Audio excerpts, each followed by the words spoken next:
Our today's topic is Mahajanapadas. Mahajanapadas, literally, Mahajanapadas literally means big, large kingdoms. Maha, large kingdoms, or big kingdoms. Big kingdoms. This is the literal meaning of Mahajanapadas. इससे पहले the previous lecture, that was the Vedic period. The post-Vedic period in India, or the Primordian period.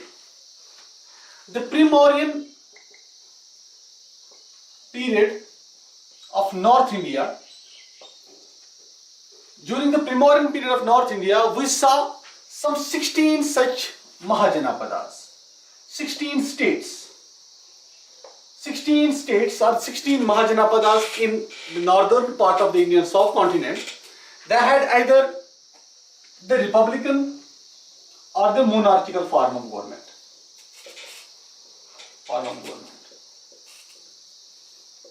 At least two such 16, among the 16 Mahajanapadas, there were two such states which had at least the republican form of government.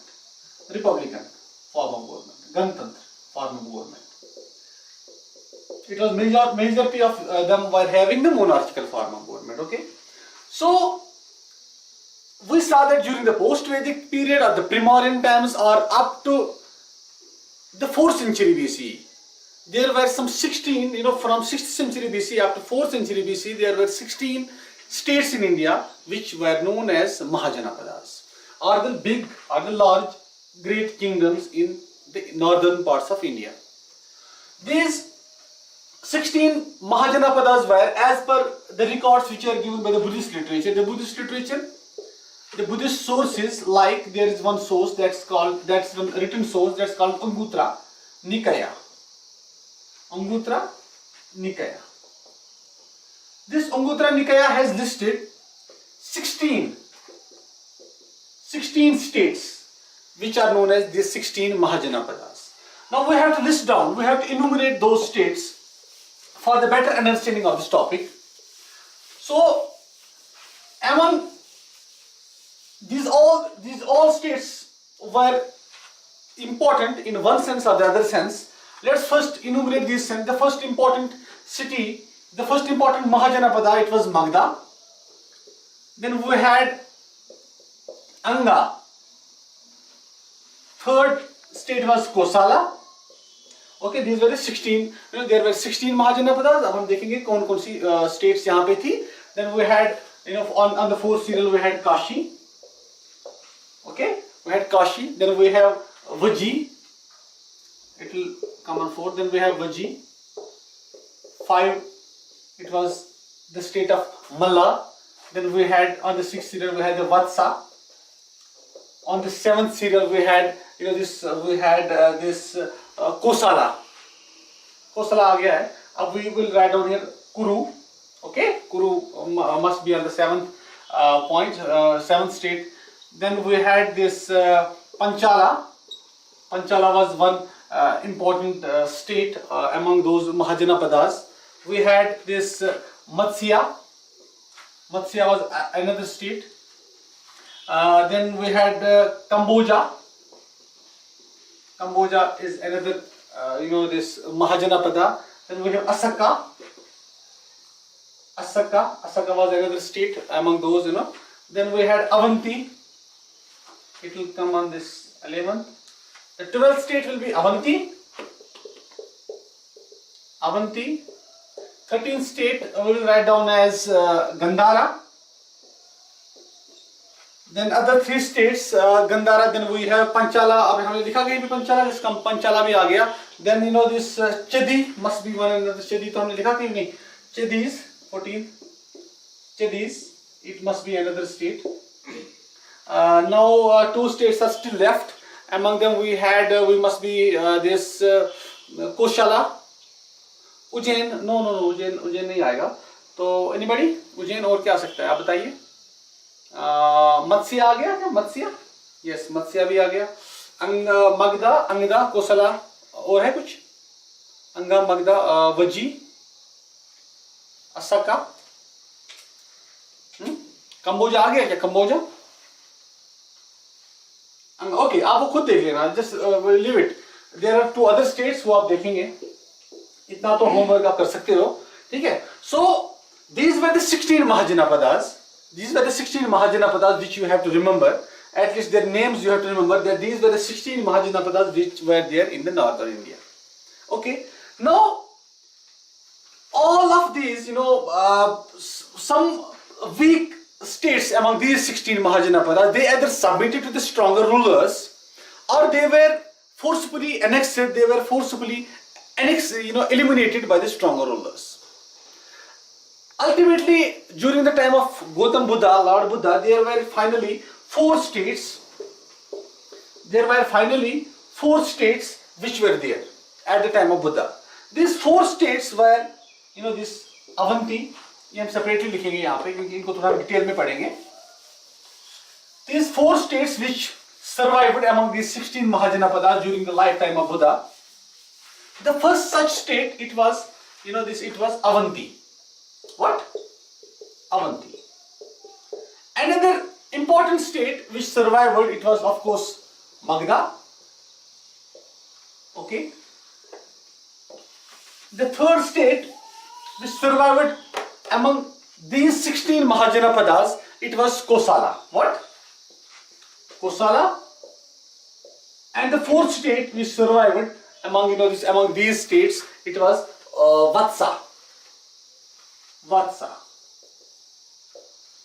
Okay. All the others, all the other 12 Mahajanapadas, they were either submitted, they were either annexed, eliminated by these powerful dynasties, these powerful kingdoms of the time which were of the time when Lord Buddha lived in India. Okay. So this Avanti was an important kingdom. Its capital was at Ujjain, and the kings like Pradyota consolidated this kingdom, strengthened this kingdom. Then about Vatsa, about this Magadha, it was another powerful kingdom. तो इसको हम detail में पढ़ेंगे. पहले हम उन 3 को पढ़ेंगे क्योंकि this is the last surviving kingdom. क्योंकि ये जो बाकी 3 है, अवंती, कोसला and वत्सा, these 3 were also submerged to they were ultimately annexed by this kingdom of Magadha, and it was the first large big kingdom in India. जो हम इसके following this topic हम वही टॉपिक पढ़ेंगे. ठीक है. So let's say this Magadha here. We will this about Kosala. You have to remember that this was an important kingdom. Its capital was at Ayodhya. And the kings like Prasenjit was an important ruler of this kingdom, who consolidated this kingdom, who made it the powerful kingdom of those times. Then about Vatsa, you have to remember that its capital was at Kosambi. Kosambi was a place at modern Allahabad. It was also an important kingdom. And about the kings which you have to remember, it was the powerful king called as Udayana. What? Udayana. These are the 4 kings. These are the 4 kings among the Magadha. We will deal with the Magadha separately because there is an important question which is about the causes for the rise of Magadha, how it became the powerful kingdom of India, how it was able to this annex other 15 kingdoms. So we will deal with this question separately. So just remember that the capital of Avanti was Ujjain. It was its important powerful king was Pradyota, who by the annexation or by the diplomacy consolidated its position. Its capital was Ujjain. Remember it. Then about Kosala, remember that its capital was Ayodhya, and about Vatsa, its capital was Kosambi or the modern Allahabad. Now it was ultimately Magadha which proved to be the most powerful kingdom in India. It was the kingdom of Magadha which was the first big empire in India, and the causes which were responsible for its rise, we can say that the causes for the rise of Magadha, what actually led to the rise of Magadha, so that can be the separate question. Causes for the rise of Magadha, why it became the first powerful kingdom in India. You have to remember this thing here. So among the various causes which have been put forward by the historians which led to the rise of Magadha, the most powerful Mahajanapada among the 16 Mahajanapadas which I have listed earlier. So there were various causes which led to its rise. The first cause is its geographical location. Geographical factor. I'm लिखेंगे यहाँ. So Magad enjoyed the geographical location of strategic importance. This Magadha, just remember the present day Bihar. It was somewhere there in the present day Bihar. That is this Magad lied. This kingdom of Magadha, there were some natural factors which enabled. There were some natural geographical factors which enabled its rise. Among those natural factors, one was the factor, the river Ganga and its tributaries like Son, Gandak or Gagra. These rivers passed through this kingdom of Magadha. It provided it as the factors for its natural defense, communication or trade. So these factors, the defense, communication and trade, which is enabled by these rivers, it definitely helped in its rise. Furthermore, the capital of Magadha, its earlier capital was Rajgarh. This Rajgarh was surrounded by 7 hills, which definitely helped it from the enemies, which provided it as the natural means of defense as well. And this second capital of Magadha, that was Pataliputra. It is the present day Patna. Pataliputra. It was also surrounded. Surrounded by Ganga and the rivers like Son, which provided it as a defense as well as the means of communication or trade. So these geographical factors of Magadha, which it enjoyed the strategical importance of these geographical features, it enabled it in its rise. So it is the first important factor which led to the rise of Magadha. If you are, you will face the question of what actually led to the rise of Magadha, what are the causes for its rise. So first important cause is the geographical factor. Second is the economic factor. So about economic factor, you have to remember that the land of Magadha was very fertile. It provided rich harvests. Furthermore, there were various, these minerals which were excavated during those times. The minerals like iron ore was there, which provided them the rich armaments made up of iron. The forests, this was the rich forest land which provided timber, and the elephants which were used for the war purposes.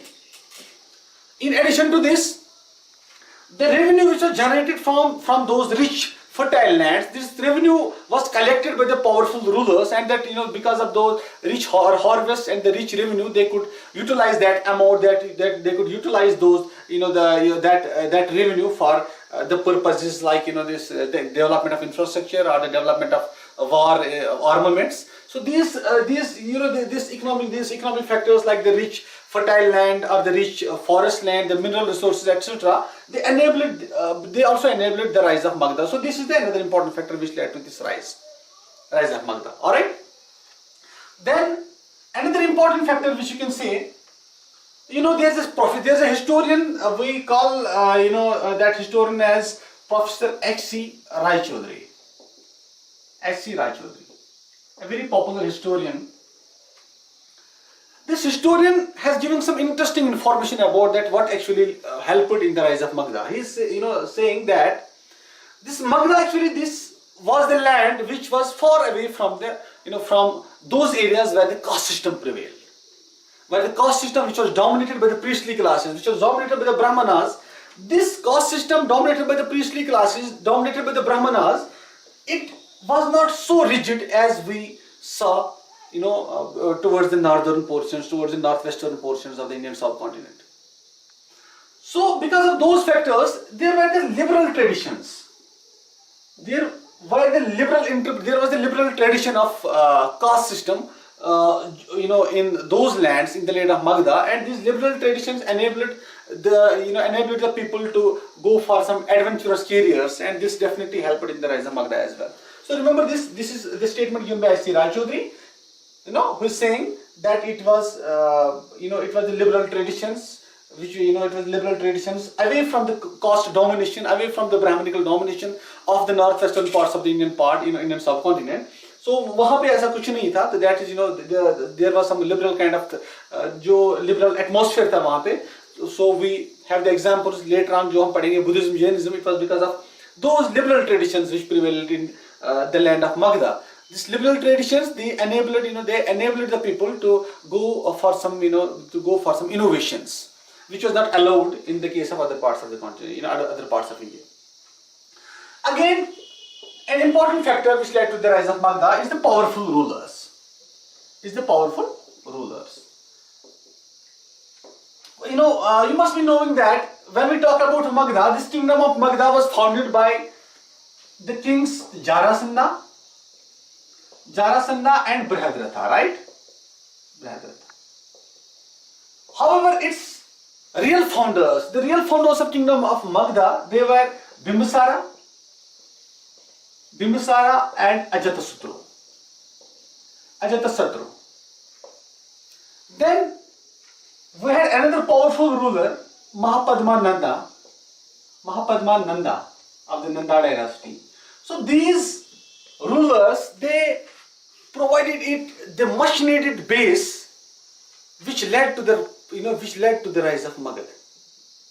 For example, this Bimbisara, he consolidated his position through the matrimonial alliances and brought under his domination various kingdoms like Avanti or the Vatsa by the matrimonial alliances, by diplomacy, and whenever force was used, he also used the force, and which led to the annexation of other smaller kingdoms which were around this kingdom of Magadha. Then Ajatasattu, he also took recourse to war, and by force and by the use of force he brought various kingdoms under his control. Again, then Mahapadmananda, it was under this Mahapadmananda, he actually who also took various policy decisions which led to the rise of Magadha, and under him, under the Mahapadmananda, this Magadhan empire reached its zenith. It was the most powerful kingdom on the Indian subcontinent at that time. So this was the powerful rulers who actually were very powerful, who tried to bring more and more states. They were imperialists. They always tried to bring more and more areas under their domination. Alright? So this is another important factor which led to the rise of Magadha, powerful rulers. Then you can say that the system of the political system, it was based upon hereditary monarchy. The kings of those times, they were absolute. They did not share the power with anybody else. They tried to bring more and more. They believed in the centralization of powers, and with that factor in their mind, they utilized all the resources so that they could centralize. They could use the powers. They could keep the power in their own hands without sharing, without decentralizing it. And by that factor, they tried to took some decisions which were very much in favor of this rise of Magadha. So this factor, you can also say that it led to the rise of Magadha, and you can further go through some other causes, but these are the important causes. You can go through some this ancient texts there. Maybe you can find other causes there as well. So this topic, it was about this rise of rise of Magadha. Let me recapitulate it once again. हमने थोड़ा Mahajanapadas के बारे में पढ़ा. Mahajanapadas literally means big kingdoms. These kingdoms were for the first time they started to raise, they started to flourish in India during the Primordian period. That means from 6th century BC onwards up to the 4th century BC. So there were 16 such Mahajanapadas. आपको वो 16 जो मैंने 14 आपको बताया, 2 आप खुद देख लीजिएगा. तो these 16 Mahajanapadas were their big kingdoms. तो ultimately जो है, all these kingdoms, they were fighting against each other, and with the course of time they were absorbed. They were won over by the large kingdom of Magadha. And why was this? What actually led to the rise of Magadha? What was the factor which led to the rise of Magadha? What are the causes for the rise of Magadha? Then we had discussed them as the geographical locations, the geographical advantages of Magadha. Then we had the economical advantages of Magadha. Then the liberal atmosphere which prevailed in Magadha. We had then the powerful rulers in the form of Bimbisara, Ajatasudra, and Mahapadma Nanda. Then the hereditary monarchy system, which led to the absolute, which led to the powers, which led to the centralization of powers by which they could take any abrupt decisions without consulting any other body. So these are the factors which led to the rise of this Magadha. So this is all about this Mahajanapadas.